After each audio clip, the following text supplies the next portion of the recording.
Muy buenas, bienvenidos a todos al Corner Creativo. Estas semanas es verdad que está un poco más inactivo, he tenido mucho lío, pero vuelvo a lo grande, porque hoy tenemos con nosotros a un crack de esto de la comunicación, del periodismo, de YouTube, por supuesto.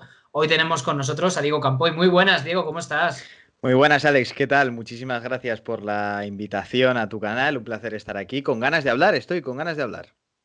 Pues mira, vamos a empezar a hablar, o sea, ya que estamos en jornada de Champions, porque hoy recordemos que juega el Real Madrid-Atalanta, bueno, vamos a empezar por eso, por el Real Madrid-Atalanta, que el Atalanta-Real Madrid fue el partido de día, recordemos, con 0-1 y con una gran polémica arbitral. Ya era de extrañar que no hubiera polémicas. ¿Cómo ves al Real Madrid para este partido? Porque es un partido un poco complicado. Bueno, yo creo que es favorito, pero sin excesos tampoco, sin demasiadas confianzas. Lo primero por la cantidad de bajas que arrastra el equipo. Vamos a ver qué saca Zidane. Entiendo que defensa de tres, a ver qué tal funciona Mendy de carrilero izquierdo, que está siendo uno de los héroes de esta temporada. Y también hay que tener memoria y recordar mucho ese partido de ida, que como bien has avanzado, fue un 0-1 con un hombre más prácticamente desde el minuto 20-25, creo que fue la expulsión del jugador de Atalanta. Y creo que el Madrid pasará, pero cuidado, no se despiste. Atalanta es un rival contra el que bien puedes ganar 4-0 o puedes palmar 0-6. No hay más alternativas. O sea, lo raro fue precisamente el 1-0 de la ida. Así que yo creo que va a ser un partido más entretenido de lo que la gente puede esperar, fíjate. Y además un Real Madrid que viene de un Elche que ganó 2-1 y en los últimos minutos con un doblete de Benzema, con un juego que los primeros 60 minutos todo el mundo lo califica como muy plano, horrible, ese juego del Real Madrid. ¿Qué crees que le pasa a este Real Madrid con Zidane? Porque este Real Madrid prácticamente no se asemeja en nada al equipo blanco que conquistó 3 Champions con Zidane, aparte de que no está Cristiano Ronaldo, que evidentemente esto cambia mucho las cosas, pero el bloque prácticamente nos ha tocado más allá de eso. No, no, Alex, es que fíjate que no se asemeja ni al equipo que hace 7 meses estaba ganando la liga con una solvencia bestial y precisamente eso es lo que he hecho en falta en el Real Madrid últimamente, solvencia. Yo no recuerdo ningún partido, no sé si tú tienes alguno en la cabeza, sobre todo esta temporada, que digas el Madrid va a ganarlo fácil. Ninguno o muy poquitos contados, sobre todo con la superioridad de los años anteriores. Yo creo, primero, las bajas es un factor muy importante. Al final, bueno, el tema de Hazard es algo digno de estudio. Yo no me quiero imaginar los aficionados del Real Madrid qué se les debe pasar por la cabeza. Cuando has pagado tanto por un jugador, va a volver a pasar por quirófano, parece ser lo que han sacado esta mañana los compañeros de marca. Y es un futbolista que no está rindiendo. Sergio Ramos se nota muchísimo cuando no está y ahora precisamente no ha estado. Yo creo que falta, lo primero, más continuidad física de muchos jugadores, que es algo importante. Gente que el año pasado fue clave, recuerdo sobre todo Fede Valverde, este año no está tan bien, por tema de lesiones precisamente. Y luego también es muy clave para mí, como comentabas, el tema de la etapa del proyecto ahora mismo. Cuando llega Zinedine Zidane, aplica una idea, la desarrolla, los jugadores le creen. Se hablaba mucho del tema de la flor, pero yo creo que también incluía mucho el espíritu ganador, ¿no? De decir, vamos a sacar esto, somos el Madrid. Quizá está un poco quemado, eso que también es algo natural y lo estamos viendo en toda la liga, le está pasando a muchos equipos. Yo te diría principalmente las bajas y luego también que quizá el motor ya esté que no dé más de sí y el coche va a reventar.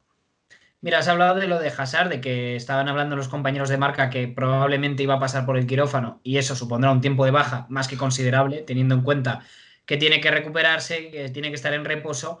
Lo de Hazard es un caso curiosísimo y más porque algunos he escuchado estos días que lo comparaban un poco con el caso de Kaká. No sé si te acuerdas cuando Kaká llegó al Sí, Real no, Madrid pero... también, que Mm. no era ni parecido, porque él marcó 29 goles en el Madrid, superó los 100 partidos. ¿Qué le está pasando a este Eden Hazard? Porque no es ni de lejos lo que era en el Chelsea, ese dribbling, ese desdoble. ¿Qué le está pasando a Eden Hazard aquí? Mira, yo creo que Eden Hazard está muy lejos de Kaká ahora mismo. Kaká no dio lo que se esperaba en el Madrid, pero Kaká está muy por encima de lo que ha hecho Eden Hazard, bajo mi punto de vista, ¿eh? Y Kaká estaba en un Real Madrid mucho más poderoso en cuanto a jugadores, pero que no venía en una dinámica tan positiva, que tenía enfrente al Barça de Guardiola, a un Atlético de Madrid del Cholo que acababa de llegar, a un Valencia más poderoso. Era un contexto más complicado para mí. Y Kaká lo hizo mejor que Eden Hazard hasta ahora, muchísimo mejor, de hecho.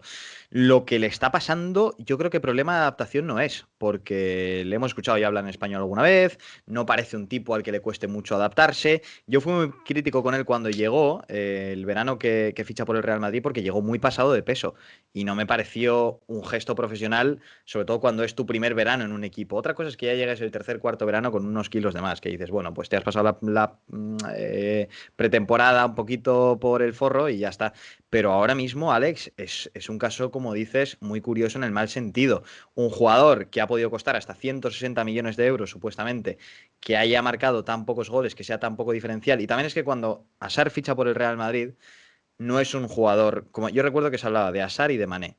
Mané es un 7 siempre. Mané es mucho más regular. Quizá el pico de Mané no sea tan alto como el pico de Hazard. Estos últimos años, no me refiero en general, estos últimos años Mané ha estado a un nivel mucho más grande. Pero Hazard tenía partidos donde era un 10 y era imparable. Imparable, un 10 en cuanto a nota me refiero. De momento no lo hemos visto más allá de un 5. O sea, el mejor partido que le recuerdo yo es un partido contra la Real Sociedad en Liga, que yo lo pude ver en directo en el Santiago Bernabéu. Un escándalo, pero está lejos de ser lo que todo el mundo esperaba y para mí muy lejos de cara todavía. O sea, muy lejos. Y además, este Real Madrid que esta temporada está teniendo muchísimos problemas con las lesiones. Sí. Sergio Ramos ha tenido que pasar por el quirófano, ha estado casi 2 meses fuera. Pues es que prácticamente media plantilla. El último caso esta mañana, bueno, el no caso, porque ha salido en la web del Real Madrid, en el Twitter oficial, un parte médico de Mariano, que se ha quitado a los pocos minutos, que la versión del club es que ha sido un hackeo. Ya es como esto cómo se explica, porque esto ya roza lo absurdo, ya no solo tanto por las lesiones, sino que ahora parezcan un hackeo, y un hackeo un poco cutre, porque mira que había opciones si vas a hackear una web, desde el punto de vista del hacker, más divertidas, por así decirlo, ¿no? Es surrealista. El tema de las lesiones es algo que podíamos esperar teniendo en cuenta el calendario. O sea, el calendario está siendo una bestialidad esta temporada para todos los equipos, no solo para el Real Madrid. Y raro me parece que algún club esté aguantando mejor las lesiones. El caso del Atlético de Madrid, por ejemplo, tú lo sabes mejor, que han tenido problemas, pero lo comparas con el Barça, que ha estado jugando sin centrales casi toda la temporada, con el Madrid, que de repente Fede Valverde desapareció, Hazard desapareció, Benzema también fuera, Ramos fuera, que dices, madre mía, muchísimos equipos, la Real Sociedad también ha tenido muchos problemas. Es normal, teniendo en cuenta que tienes partidos un viernes, un martes, luego al sábado, el miércoles. Es que es totalmente normal. O sea, el año pasado, bueno, el año pasado y los años anteriores, cuando había un tramo así, es lo que se esperaba. Ahora es que es permanente el calendario. Entonces, yo eso lo veo normal, el tema de las lesiones. Sí que es cierto que quizá en el Madrid ha sido algo muy bestia. Y suerte tienen de que llega una generación muy buena ahora, que es la que ganó la Champions League juvenil, la UEFA Youth League, creo que se llama, con jugadores que más o menos pueden salvar un poco la papeleta. Es una bestia. Y te quería preguntar, Diego, también, porque el partido de ida al Atalanta se lo puso muy difícil al Real Madrid Sí. y supuestamente era una eliminatoria que el Real Madrid era el claro favorito, pero claro, evidentemente tiene la desventaja el equipo italiano de que no cuenta, que cuenta con un jugador menos, que está sancionado, pero desde tu punto de vista, ¿cómo ves tú al Atalanta para este partido? Bueno, pues como te decía, es un equipo del que puedes esperar cualquier cosa. Puedes esperar que se reencarne en un equipo de segunda división B y que sean totalmente débiles a nivel defensivo sobre todo, pero es un equipo que va a tener sus oportunidades seguro, 100%. Bien lo vimos el año pasado con el Valencia, el bloque no ha cambiado prácticamente nada. Se fue el Papu Gómez, mantuvieron a Giampiero Gasperini, que fue quien causó un poco todo el tema de la polémica y demás, y no estamos viendo una Atalanta tan eficaz como el año pasado, que consiguió la clasificación a Champions en Liga, en Serie A, pero sí que es un bloque muy similar, mismo esquema, una formación muy particular, un estilo de juego también muy atrevido, muy alegre. Entonces, es la clase de partido que se le puede atragantar no solo al Real Madrid, sino a todos los equipos grandes. Lo hemos visto, el año pasado le pelearon muchísimo a la Juventus, al Napoli, al Inter, al Milan. Entonces, es un partido complicado. Yo ya te lo he dicho en la intro, que creo que va a dar más que hablar de lo que la gente puede llegar a pensar. Es mi sensación.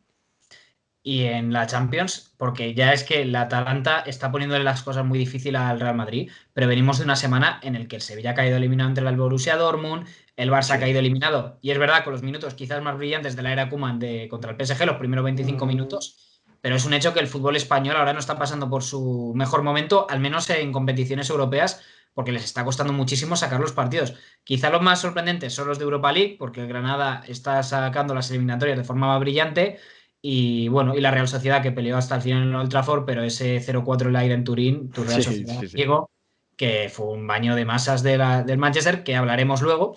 Pero, ¿qué explicación tú le das a esta falta de, no de competitividad, sino de que los equipos de Premier, equipos italianos, equipos alemanes, les pasen tan por encima a los equipos españoles ahora, cuando hace unos años no era así la tendencia? Bueno, hay muchos. Yo te diría principalmente que cada vez el juego físico tiene más importancia y en España se le da mucha prioridad al balón, a la técnica, a la táctica. Hemos visto declaraciones de una cantidad de jugadores infame. Álvaro Domínguez, por ejemplo, recuerdo que decía algo así como en España necesitaba preparador físico, en Alemania no, porque ya entrenando pues se te desarrollaban las capacidades físicas que necesitabas para jugar, ¿no? En España quizá lo necesitabas más, se primaba más el toque de balón. De 2010 a 2018 el fútbol giró en torno a tener la pelota, ahora quizá tenga más importancia el físico y en España no se ve tanto. Eso para empezar. Luego también el tema de los entrenadores. Hace años en la liga teníamos, el único que sigue prácticamente es el Cholo, porque hace años teníamos en la liga Zidane le seguimos teniendo, pero estaba Carlo Ancelotti cuando no, que era un pedazo de entrenador. Teníamos también al señor Pep Guardiola, que también luego se fue precisamente a la Premier League. Era una cantidad de entrenadores bestiales. Manuel Pellegrini, aunque para mucha gente no era tan grande, me parecía tremendo. Ernesto Valverde, para mí el rey de los infravalorados, que también no solo el paso por el Barça, en el Valencia también lo hizo muy bien, en el Athletic Club también lo hizo muy bien, en el Español incluso también lo hizo muy bien. Entonces yo creo que también influye un poco eso y por supuesto que hace 5 años, Alex, teníamos en la liga los tres mejores jugadores del mundo, Messi, Cristiano Ronaldo y Neymar. Incluso si me apuras, años atrás, Radamel Falcao, el mejor 9 del mundo por entonces, teníamos a los mejores en todas las posiciones y ahora me cuesta encontrar un jugador prime en cualquier posición que tengamos en la competición, además, por supuesto, de Leo Messi. Mira, precisamente, ya que me has hablado de Messi, me lo has puesto en bandeja para hacer el cambio de tema de Madrid a Barça. Un Barça que en los últimos meses, sobre todo este 2020, este principio de 2021, que ha tenido unas semanas, cada semana, que prácticamente había cada movida, cada polémica Sí. que te hacía replantear que qué club se estaba convirtiendo el Barça bajo la presidenta Josep María Bartomeu Floreta. Esta situación institucional, o sea, esto parece una obviedad, pero te lo tengo que preguntar. ¿Crees que ha afectado, por mucho de que los jugadores estén en una burbuja, crees que ha afectado al equipo? Hombre, por supuesto. Y la prueba está en la noticia de hace un par de semanas de José María Bartomeu detenido por el Barça Gate. O sea, el hecho de vertir mala información, bueno, mala información no, vertir odio sobre tus propios jugadores, que es algo que dices, Dios, ¿qué es esto, no?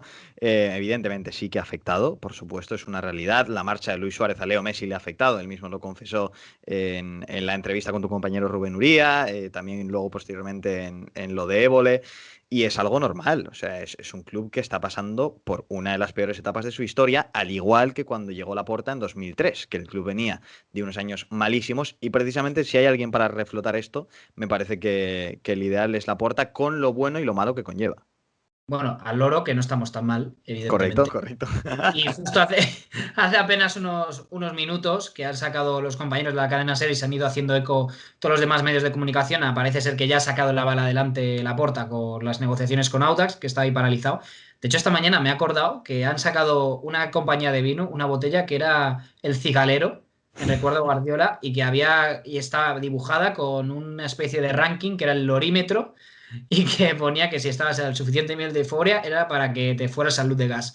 Eh, Joan Laporta vuelve después de casi 10 años de ausencia, después de irse en aquellas elecciones en las que precisamente Sandro Roussel, que fue su sucesor y que estuvo en su junta directiva y Correcto. que lideró la moción de censura, si no me recuerdo yo mal, Hmm. eh, vuelve a una situación muy parecida a la que se encontró el club en 2003. ¿Tú crees que puede reeditar los éxitos que tuvo con Pep Guardiola, con Frank Rijkaard, con jugadores como Ronaldinho, con Messi, con menos edad, evidentemente, pero ahora con jugadores como Pedri, con Ansu Fati?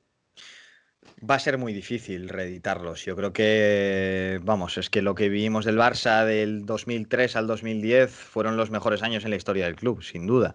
Fue el primer club en lograr un sextete, en dominar a ese nivel, a nivel continental y a nivel mundial, el Barça de Pep. Y hay que recordar que Laporta llegó en una situación también muy complicada. O sea, Laporta llega en un año en el que el Barça se clasifica a la UEFA de milagro y en una situación económica también muy, muy desastrosa. Yo no sé cómo le va a ir, si bien o mal, de lo que estoy convencido es que va a arriesgar seguro. Laporta en su día ficha a Fran Rijkaard, que era un tipo muy joven, gana la Copa de Europa, bueno, la Champions League, ficha también a Pep Guardiola, que venía del filial, confía en él para cargarse a Ronaldinho, a Deco, a Eto'o y para subir a gente como Sergio Busquets, que venía esto lo dice mucho mi compañero Juan Arroita, que es un genio del fútbol, que venía de jugar en campos de tierra. Y Laporta confía en él para subirle y para hacer el eje del equipo. Entonces, yo no te sé decir, Alex, pues le va a ir bien, le va a ir mal. Yo creo que es el ideal para pillar ahora al equipo. Desde luego, acierte o se equivoca en las decisiones. Creo que es el único que va a arriesgar y a jugarse un poco todo y a no decir, oye, te traigo Xavi o te traigo no sé quién. No, o sea, va a jugársela y creo que es lo importante ahora. Y precisamente te tengo que hacer esta pregunta, ya que estamos hablando de Laporta, porque ha competido con rivales como Víctor Font o Toni Freixa en la carrera electoral, sobre todo el pasado 7 de marzo, cuando se celebraron las elecciones, que arrolló. ¿Crees que con Laporta hay más posibilidades de que Messi se quede en el Barça? Sí, por supuesto. Por supuesto. Con Freixa y con Font hubiera dudado más que nada porque Laporta ha estado al frente del Barça en el momento en el que Messi sube al primer equipo, en el momento en el que Messi gana su primera Champions, en el momento en el que Messi empieza a ganar balones de oro. Y eso es algo siempre importante. Y la prueba está en que el propio Messi va a votar, que eso es algo que se hizo mucho eco, ¿no? Porque si no te interesa algo, no participas. Si participas es porque tienes una intención. Y yo creo que la intención de Messi era que saliera Laporta como presidente. Más posibilidades hay. Menos era difícil, porque ya parece que estaba prácticamente fuera. Pero sí que veo más posibilidades, sí, desde luego. Bueno, menos posibilidades habría a lo mejor si se volviese a presentar Bartomeu, No, eso sería aunque ya sea hasta luego. todo el cariño, evidentemente, pero te quería preguntar también por cómo vivisteis vosotros desde charlas de fútbol todo el culebrón de Messi, desde que mandó el burofax, desde aquel 25 de agosto en el que TIC anunció que Messi se quería ir del Barça, que había mandado un burofax a través de sus abogados, hasta el 4 de septiembre que desde goal.com sacamos la entrevista, la famosa ya entrevista de Rubén Uría a Leo Messi. Pues fue, bueno, tan inesperado como para todos, ¿no? Y además en un momento muy raro porque justo eran las semanas que además parecía que íbamos a tener un poco más de aire porque había terminado, recuerdo que terminó la Champions ese domingo y eso fue el martes, creo, o sea, hubo un día, realmente hubo un día de descanso. Entonces justo esa semana pues nos íbamos a ir todos un poco de vacaciones, quiero recordar que Juan estaba en Mallorca, Guille estaba en las Islas Canarias, yo estaba con mi familia también y justo saltó.